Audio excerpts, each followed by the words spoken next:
When you open the dusty pages of American history, one harsh figure stands out. A man who slammed his fist on the table, carried weapons without hesitation, and treated power as destiny itself. Andrew Jackson. Some remember him as a hero of the people, others see him as a ruthless tyrant. Why does this name still echo so loudly today? This story does not begin in palaces, but on the muddy roads of the frontier. An orphaned boy grows up surrounded by war and violence, turning anger into a way of survival. For Jackson, law and politics are often inseparable from force. He believes he must win, because in his world, losing is not an option. That mindset carries him from the battlefield all the way to the White House. Behind the victories that made him a national hero, a quieter tragedy unfolds. The forced removal of native peoples, lives treated as expendable, and the hard truths hidden behind the image of the man of the people. As Jackson's America expands, thousands pay the price for that expansion. History applauds triumphs, while suffering is often spoken of only in whispers. This documentary is not just about the rise of a president, but about the spirit of an era. It explores how power is justified, how decisions made in the name of the people can destroy lives, and how one man's name becomes a legend. Because the story of Andrew Jackson is not only about the past, it still challenges anyone who dares to question the limits of power. Andrew Jackson was born in 1767 on the American frontier, a world defined by instability, violence, and constant uncertainty. The region where he grew up lay beyond the reach of settled authority, shaped instead by scattered farms, contested borders, and the lingering aftermath of colonial conflict. Life on the frontier demanded toughness rather than refinement. Survival depended on physical endurance, self-reliance, and a willingness to confront danger directly. From the very beginning, Jackson's environment offered no protection from hardship. It trained him to expect struggle as a permanent condition of life. His early childhood was scarred by loss. Jackson's father died before he was born, leaving the family without a stable protector. During the American Revolutionary War, violence reached even the most remote communities, and Jackson's youth unfolded amid chaos rather than security. He lost close family members in quick succession, experiences that exposed him to grief at an age when most children were shielded from it. These losses were not abstract tragedies. They were lived realities that hardened his emotional world and instilled a deep sense of personal grievance against vulnerability and dependence. The war itself left a lasting imprint on Jackson's character. As a boy, he was drawn into its brutal realities, witnessing cruelty, coercion, and humiliation firsthand. He experienced authority not as benevolent order, but as force imposed through power. This early exposure shaped his lifelong hostility toward domination and weakness alike. Jackson learned to equate respect with strength and survival with defiance, lessons that would later define both his temperament and his leadership style. By 1784, Jackson emerged from adolescence shaped less by education than by endurance. He had grown up without wealth, security, or guidance from stable institutions. What he carried instead was resilience forged through hardship, a fierce sense of independence, and a readiness to confront adversity head-on. These frontier origins did not yet make him a national figure, but they formed the psychological foundation of the man he would become. Jackson's early years produced a leader who trusted instinct over theory, action over restraint, and personal resolve over inherited authority, a legacy rooted deeply in the unforgiving world of the American frontier. Andrew Jackson's path from frontier hardship to professional life was neither orderly nor privileged. His education came late and unevenly, shaped by necessity rather than design. After the chaos of his early years, Jackson sought structure through learning, but opportunities were limited. Formal schooling on the frontier was sporadic, and what he acquired came through brief periods of instruction, self-discipline, and determination. Education for Jackson was not an intellectual calling. It was a tool, one he needed to escape poverty and assert independence in a society that respected status and credentials. Law offered that path forward. Jackson entered legal training through apprenticeship, the standard route in an era when universities were inaccessible to most. He studied under established lawyers, absorbing legal principles through observation, repetition, and practical engagement rather than theory alone. This method suited his temperament. He learned law as something applied and combative, a means of defending interest and asserting authority. The discipline of legal reasoning sharpened his instincts, while courtroom culture reinforced his confrontational style. Jackson did not emerge as a refined jurist, but as a forceful advocate, confident in argument and intolerant of hesitation. The decision to move westward again, this time to Tennessee, marked a turning point. The region was still a frontier, but one undergoing rapid transformation. Opportunity was abundant for those willing to take risks, and Jackson arrived prepared to do exactly that. Tennessee offered land, clients, and the chance to rise quickly in a society where reputation mattered more than lineage. As a young lawyer, Jackson built his practice aggressively, establishing himself in a competitive and often violent environment where disputes were personal and justice rough-edged. Success depended as much on resolve as on legal knowledge. This period forged the public Jackson. Law gave him status, Tennessee gave him a stage, and his frontier instincts gave him an edge. He learned how power operated where institutions were thin and authority contested. Personal honor, intimidation, and loyalty mattered as much as statutes. By the time Jackson settled into his new life, he was no longer merely surviving, he was advancing. Education and law had not softened him, they had armed him. The move to Tennessee completed his transformation from a dispossessed frontier youth into an ambitious figure ready to assert himself in politics, war, and national life. Andrew Jackson's early legal and political career unfolded in a world where institutions were thin, authority was personal, and reputation could determine survival as much as success. Practicing law on the Tennessee frontier meant navigating a rough legal culture shaped by land disputes, debt, and violence. Courts were crowded with cases born of rapid expansion, and verdicts often reflected local power as much as statute. Jackson thrived in this environment. He brought to the courtroom an aggressive confidence, a sharp sense of advantage, and an instinct for confrontation that resonated with frontier society's expectations of strength. His legal work quickly pulled him into public life.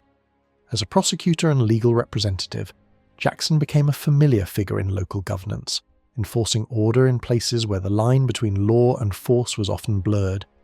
He built alliances with landowners, merchants, and militia leaders, positioning himself as a defender of community interests against disorder and outside interference. These roles taught him how authority was constructed on the frontier, not through abstraction, but through visible action. Law, for Jackson, was a means to impose clarity on chaos, and his growing prominence reflected a public hunger for decisive leadership. Political opportunity followed naturally.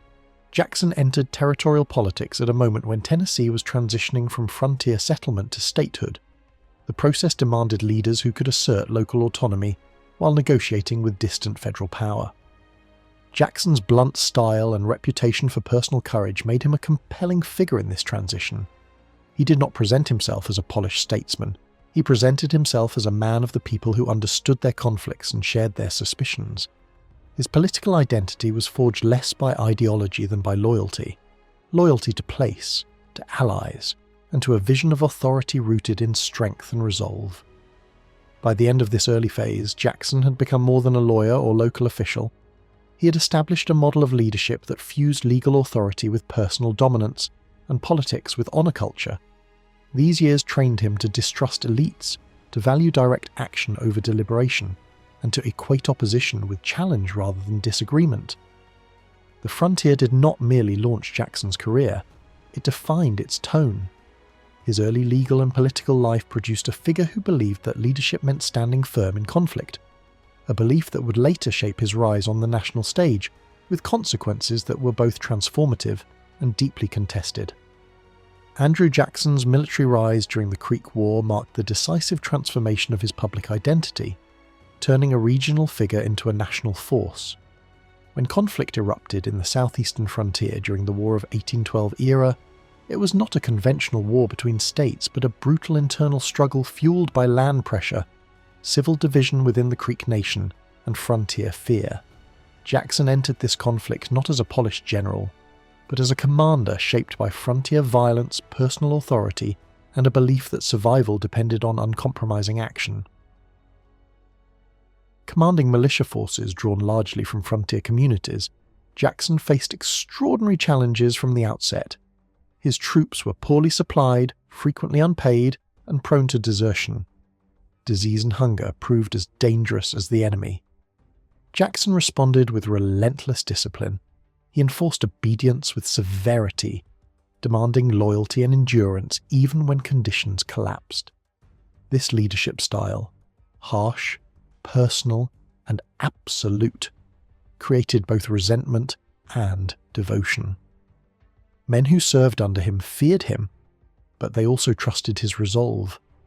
Jackson presented himself as immovable, the one constant in a campaign defined by uncertainty. The conflict escalated as Jackson confronted the Red Stick faction of the Creek Nation, whose resistance had become both military and symbolic. Jackson framed the war not merely as a security operation, but as a decisive struggle for control of the frontier. His campaign culminated in overwhelming force, leaving no ambiguity about the outcome. Victory was achieved through persistence and brutality, rather than finesse, and it reshaped the balance of power in the region. Jackson emerged as the unquestioned authority, having demonstrated that he could impose order where others hesitated. The consequences of the Creek War extended far beyond the battlefield. Jackson's success elevated him to national prominence, transforming his reputation from frontier enforcer to defender of American expansion. The war reinforced his belief that strength, not negotiation, secured peace, and that decisive action justified harsh outcomes. It also established a pattern that would define his later career. Military success translated into political legitimacy, and authority was earned through victory rather than consensus. The Creek War did not simply advance Jackson's rank. It confirmed his identity as a leader forged in conflict, convinced that power must be asserted before it could be respected. Andrew Jackson's rise to national fame reached its dramatic climax at the Battle of New Orleans, a moment that transformed him from a regional military commander into a symbol of American resolve. By late 1814, the War of 1812 had exhausted the young nation, and confidence was fragile. New Orleans, a vital port controlling access to the Mississippi River, stood exposed to British attack. Its fall would have been a psychological and strategic disaster.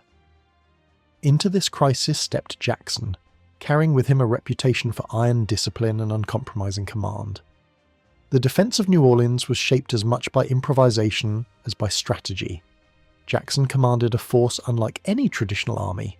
Frontier militia, regular soldiers, free black units, native allies, sailors, and even pirates were drawn together by urgency rather than uniformity.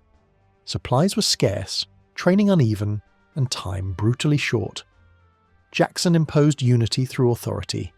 He declared martial law, silenced dissent, and demanded absolute obedience. In a city marked by cultural division and suspicion of federal power, his command style was severe, but effective. Order replaced confusion just in time. When the British assault came in January 1815, it ended in stunning reversal. Jackson's defensive preparations and use of terrain shattered the attacking force in a single, decisive engagement. The scale of the victory was shocking. A seasoned European army defeated by an improvised American defense with minimal losses on the American side. Though the war had technically already been concluded by treaty, news travelled slowly. To the American public, New Orleans felt like a final vindication, a moment when national honour had been rescued by sheer determination. The impact on Jackson's reputation was immediate and lasting. He emerged as a national hero, celebrated as the embodiment of frontier toughness and Republican defiance. Songs, stories, and popular imagery elevated him into a living legend, the general who had stood firm when the nation needed him most. The Battle of New Orleans did more than win a fight. It reshaped American political culture. It proved that military victory could create political capital, and it carried Andrew Jackson onto the national stage as a figure whose authority flowed not from refinement or lineage, but from action under fire.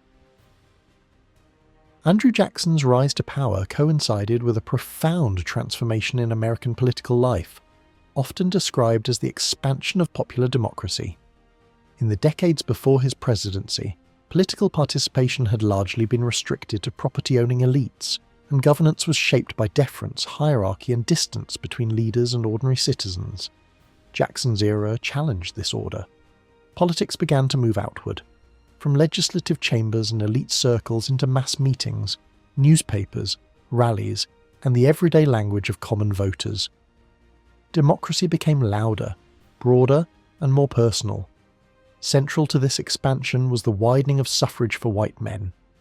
Property requirements were gradually removed across many states, allowing millions who had previously been excluded to vote for the first time. Jackson did not initiate this process, but he became its most powerful symbol. He presented himself as the embodiment of the common man, arguing that government should reflect the will of the majority rather than the judgment of a privileged few. Elections became contests of popular appeal, not merely elite negotiation. Political legitimacy increasingly flowed from mass support rather than social standing or education. This new democratic energy reshaped political organisation itself. Parties evolved into disciplined, nationwide machines designed to mobilise voters, distribute messages, and reward loyalty. Campaigns emphasised personality, loyalty, and emotion as much as policy. Jacksonian democracy celebrated participation, but it also embraced confrontation. Political disagreement was no longer muted by tradition, it was sharpened into public struggle. Supporters saw this as empowerment, proof that citizens mattered. Critics feared it as instability, warning that passion could overwhelm reason. Jackson accepted the risk, believing that popular engagement, even when rough, was preferable to rule by detached elites. Yet the expansion of popular democracy carried clear limits and contradictions. While political power widened for many white men, it remained closed to women, Native Americans, and enslaved African Americans. Democracy expanded in one direction while hardening exclusion in others. Jackson's vision treated the majority as the rightful source of authority, but it often ignored minority rights and moral restraint. Still, the transformation was irreversible. Politics after Jackson could never return to quiet elitism. The expansion of popular democracy altered American expectations permanently, establishing participation, mass appeal, and popular legitimacy as the foundations of political life, for better and for worse. Andrew Jackson's election in 1828 marked a turning point not only in American politics, but in how power itself was understood and claimed. The campaign unfolded in an atmosphere of intense emotion and personal hostility, far removed from the restrained contests of the earlier generations. Politics had become a mass spectacle, fought in newspapers, public gatherings, and private rumour. Jackson stood at the centre of this storm as a figure both celebrated and feared, a man whose very presence challenged the authority of established elites. The election represented a direct confrontation between two visions of the Republic. On one side stood entrenched political leadership, grounded in education, experience, and institutional continuity. On the other stood a rising popular movement that demanded recognition, voice, and representation. Jackson became the vessel for this movement, not because he offered detailed policy programs, but because he embodied resistance to privilege. His supporters saw him as proof that national leadership no longer belonged exclusively to a cultivated few. His opponents saw something more dangerous, the arrival of passion and resentment at the centre of power.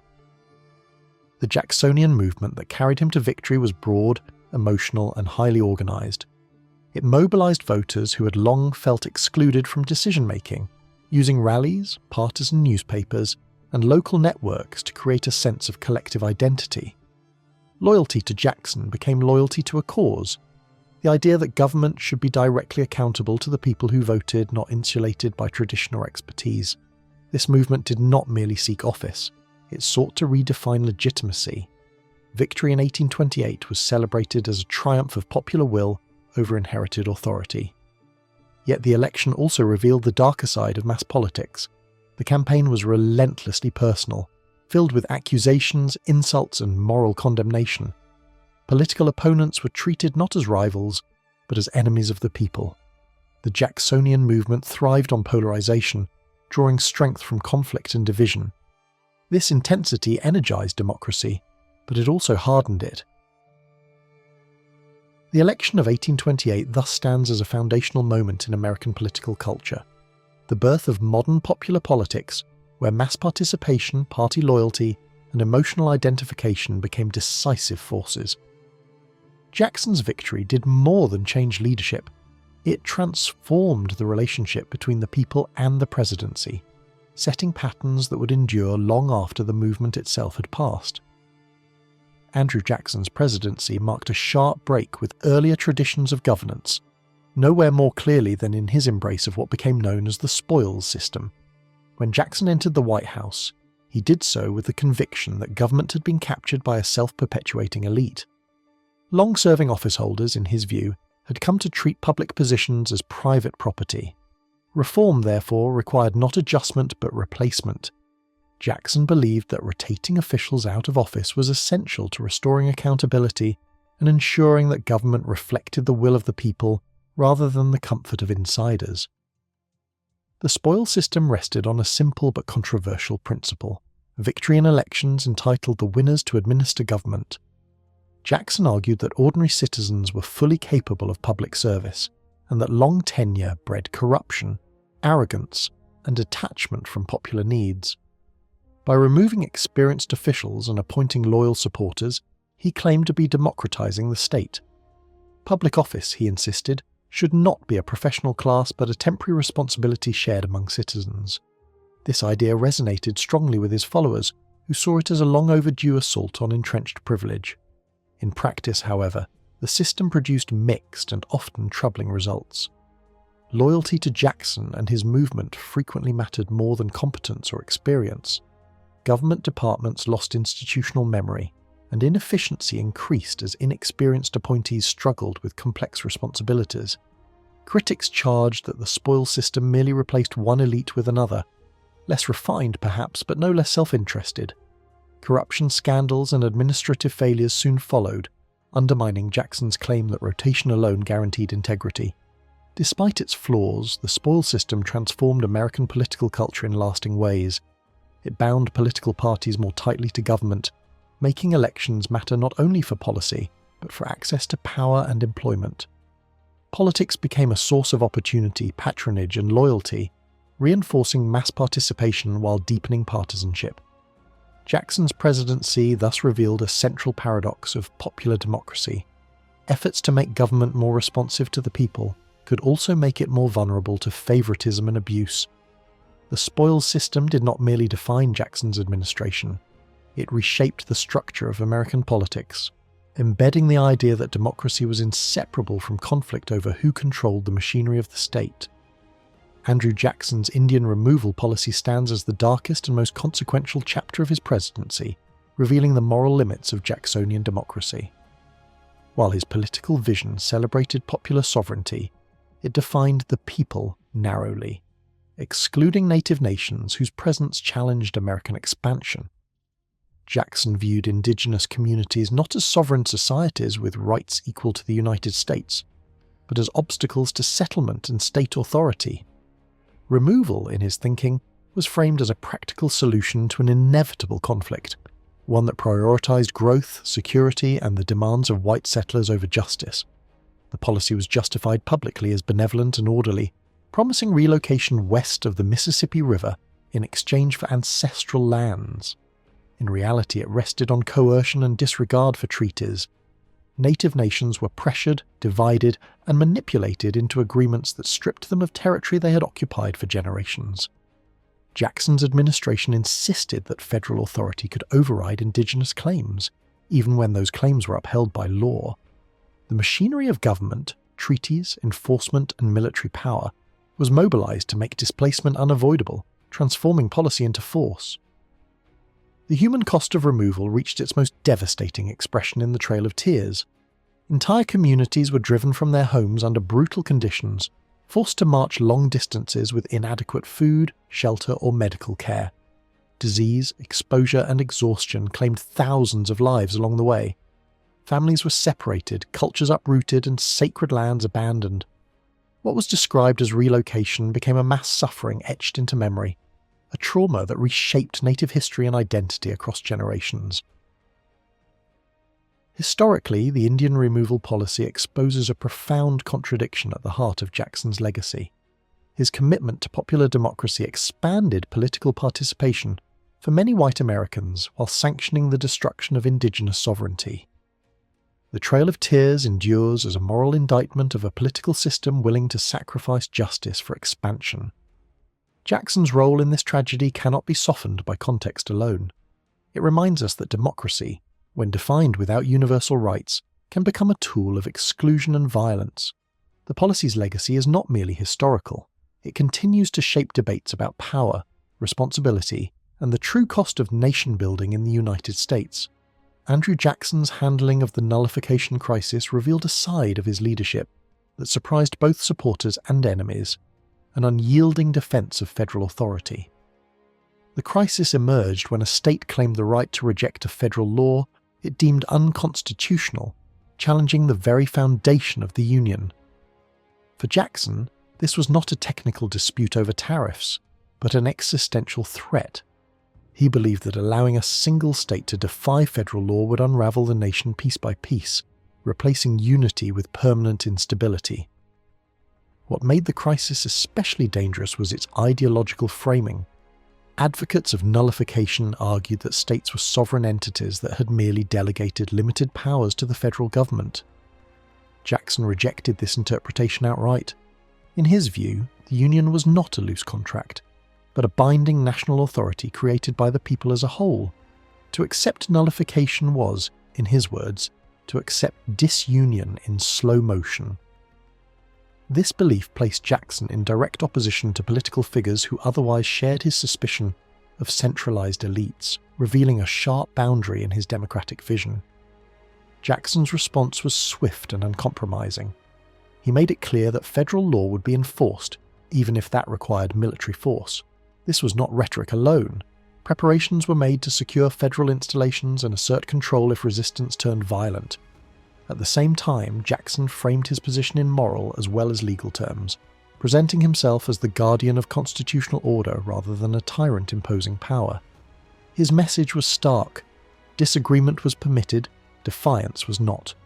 The resolution of the crisis through compromise did not diminish its significance. Jackson accepted a negotiated outcome not because he doubted federal authority, but because enforcement had been firmly established as non-negotiable. The episode strengthened the presidency and clarified the limits of state resistance. It also exposed a central paradox of Jackson's legacy. The champion of popular democracy was also the enforcer of national unity through force if necessary. In confronting nullification, Jackson demonstrated that his commitment to the Union outweighed his distrust of centralized power. Federal authority, in his view, was not the enemy of democracy. It was the condition that made democracy possible.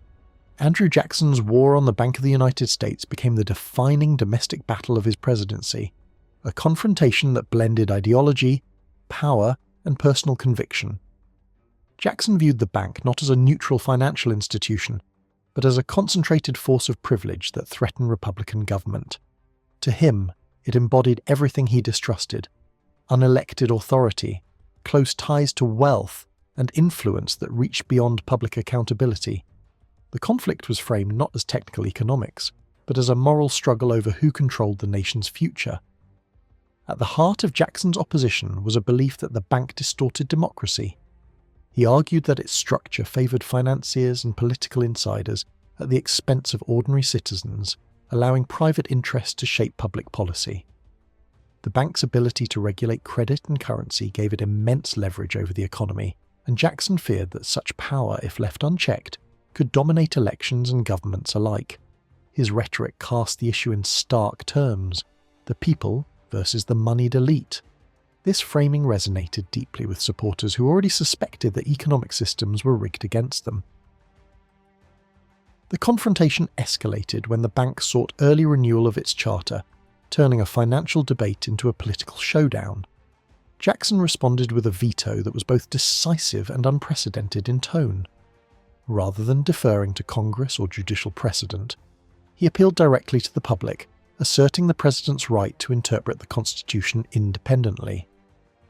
This move expanded executive power and transformed the presidency into a direct representative of popular will. Jackson did not merely block the bank, he challenged the idea that economic expertise should override democratic judgment. The aftermath reshaped American finance and politics alike. By removing federal deposits and undermining the bank's stability, Jackson ensured its eventual collapse. Supporters celebrated the victory as a triumph of democracy over monopoly. Critics warned that dismantling the bank invited financial instability and speculative excess. Both were partly right. The war on the bank weakened centralized financial control while strengthening executive authority, leaving a legacy of volatility and expanded presidential power. In confronting the bank, Jackson confirmed a core principle of his leadership, that institutions, no matter how established, must submit to popular sovereignty or be broken by it. Andrew Jackson's economic policies reached their most consequential and controversial moment in the years surrounding the Panic of 1837. By the end of his presidency, Jackson had reshaped the financial foundations of the United States according to his deepest convictions: hostility to concentrated economic power, distrust of paper credit, and faith in hard money as the safeguard of Republican independence. These principles guided his actions with unwavering consistency. Yet when economic collapse followed soon after, the line between intention and consequence became a matter of a lasting historical debate. Jackson's economic vision rested on the belief that financial systems should serve ordinary citizens rather than elites. The destruction of the national bank removed a central stabilizing institution, but in Jackson's mind it also removed a dangerous monopoly. Federal funds were redistributed to state institutions, credit expanded rapidly, and land speculation surged. Prosperity appeared widespread, reinforcing the belief that decentralization had liberated economic energy. Beneath the surface, however, the system grew increasingly unstable, dependent on speculative bubbles and fragile confidence rather than coordinated regulation. Jackson's insistence on hard money intensified these pressures. Alarmed by rampant speculation fueled by easy credit, he moved to restrict land purchases to payment in gold or silver. This decision reflected his core belief that real value must rest on tangible currency, not financial abstraction. While morally consistent, the policy struck an already overheated economy with sudden force. Credit tightened abruptly, banks faltered, and investment collapsed. What Jackson saw as a corrective measure became a catalyst for crisis. The Panic of 1837 erupted shortly after Jackson left office, but it was inseparable from the economic architecture his presidency had created. Banks failed, unemployment soared, and years of hardship followed. Supporters argued that the collapse revealed the dangers of speculation and vindicated Jackson's warnings about artificial credit. Critics countered that his policies had removed necessary safeguards and replaced them with instability. Historically, the Panic exposed the paradox of Jacksonian economics, a fierce commitment to economic democracy that underestimated the need for systemic balance. In the long view, Jackson's economic legacy is neither simple nor settled. He challenged entrenched financial power and expanded the political reach of ordinary citizens into economic debate. At the same time, his refusal to accept regulatory compromise contributed to one of the most severe economic crises of the early republic. The Panic of 1837 stands as a reminder that economic policy, like political power, carries consequences that outlast conviction. Jackson governed the economy with moral certainty, but history would judge that certainty through the lived experience of collapse, recovery, and enduring debate over the true meaning of economic freedom. Andrew Jackson's second presidential term unfolded as a period of relentless political confrontation in which power, principle, and personality collided at the highest level of government. Unlike his first term, which had been defined by assent and popular enthusiasm, the second was marked by entrenchment. Jackson no longer governed as a challenger to the system, he governed as its dominant force. With his authority firmly established and his enemies clearly identified, the presidency became a battlefield where every major issue was treated as a test of popular sovereignty. Political opposition hardened rapidly. Jackson faced organised resistance from rivals who viewed his leadership as dangerously personal and overly concentrated. Congressional debates grew more bitter, and the tone of national politics sharpened into open hostility. Jackson welcomed conflict rather than avoiding it. He believed that clarity emerged from confrontation, and that compromise too often concealed corruption or weakness. His veto power was used aggressively, reinforcing the idea that the president was not merely an executor of legislative will, but an independent representative of the people with the right and duty to resist institutions he judged harmful. During this term, Jackson's leadership style became even more direct and uncompromising. Advisors and cabinet members were valued for loyalty and resolve rather than independence. Decisions flowed increasingly from Jackson himself, shaped by instinct, experience, and deep suspicion of entrenched power. Critics accused him of behaving like an elected monarch, while supporters praised his refusal to bend to elites or bureaucratic inertia. The presidency was no longer a restrained office balancing forces. It was a centre of action, defined by personal authority and political will. By the end of his second term, Jackson had transformed the presidency permanently. He left behind a nation deeply divided, but also politically awakened.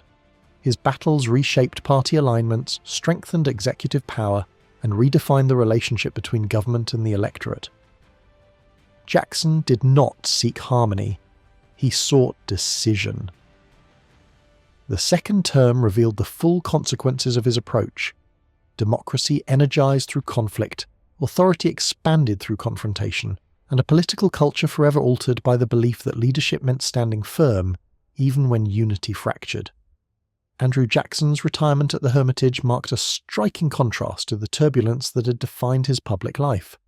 After decades of war, politics, and relentless conflict, he withdrew to his plantation near Nashville, a place that had long served as both refuge and symbol of personal authority. The Hermitage was not merely a home, it was an extension of Jackson himself, ordered, controlled, and rooted in land he had fought to secure. Here, removed from Washington's constant battles, he sought rest without relinquishing relevance. Retirement did not soften Jackson's sense of command. At the Hermitage, he remained a patriarchal figure, overseeing daily operations with the same intensity he had once applied to government and military affairs. Visitors found him physically weakened by age and illness, yet mentally sharp and deeply engaged with national events. Politics never fully released its hold on him. He followed developments closely, offered advice to allies, and continued to see himself as a guardian of the principles he believed he had established. Even in retirement, Jackson did not view power as something relinquished. It was something exercised indirectly. The Hermitage also became a place of reflection, though rarely of regret. Jackson remained convinced of the righteousness of his decisions, particularly those involving federal authority and popular sovereignty. He defended his presidency as a necessary correction to elite domination and institutional arrogance. Critics might condemn his methods, but Jackson measured success by strength and survival rather than consensus. In private conversations, he framed his life as a continuous struggle against disorder, betrayal, and weakness, a struggle he believed history would ultimately justify. Andrew Jackson died in 1845 at the Hermitage, closing a life defined by struggle, command, and unyielding conviction. His death marked the passing of one of the most forceful personalities in American history, a man who had shaped the nation not through consensus, but through confrontation. By the time he died, Jackson was already a figure of legend to supporters and a source of deep unease to critics. The silence that followed his passing did not settle debate. It intensified it. Jackson left behind not closure, but argument. In the years immediately after his death, Jackson's reputation was fiercely contested. To admirers, he was the champion of the common man, the president who broke elite dominance and made popular will the driving force of national politics. He was remembered as a soldier who defended the nation, a leader who stood firm against secession, and a president who refused to bow to financial power.